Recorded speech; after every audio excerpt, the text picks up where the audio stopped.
ஒரு நாள் கல்லூரி தெருவில ஒரு குரங்கு இருக்குமல்லா, அதுவே நம்ம குரங்கு குண்டு. அவன் சாப்பாடு வெச்சா அப்படியே வாயில போட்டுடுவான். மென்று சாப்பிடாம விழுங்கிடுவான். அம்மா சொல்லுவாங்க, குண்டு மென்று சாப்புடா, வயிறு கஷ்டப்படுது. ஆனா அவன் கேட்கவே மாட்டான். அந்த நேரத்துல அவன் தோழி முள்ளி மயில் வந்துச்சு. மென்று சாப்பிடு குண்டு, அப்போதான் சாப்பாடு நல்லா ஜீரணமாவும் சக்தியா மாறும். அதுக்கப்புறம் ஒரு ஞானி மாதிரி ஆமை வந்துச்சு.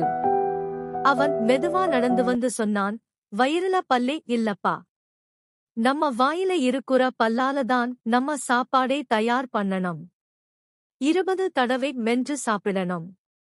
அப்போதான் நம்ம ஆரோக்கியம் நல்லா இருக்கும். என்ன பாரு, எனக்கு 100 வயசுக்கு மேலே ஆச்சு, நான் இன்னும் ஆரோக்கியமா இருக்க காரணம் இதுதான். அப்போ குரங்கு குண்டுக்கு எல்லாம் புரிஞ்சுச்சு. அவன் நாளை முதல் மென்று சாப்பிட ஆரம்பிச்சான். இப்போ அவன் ஆயிட்டான். வயிறும் சந்தோஷமா இருக்கு, உடம்பு ரொம்ப இருக்கு. இப்ப எல்லாரும் அவனை கிழவர் குண்டுனுதான் கூப்பிடறாங்க. மென்று சாப்புடா, மகிழ்ச்சியா வாழு தம்பி.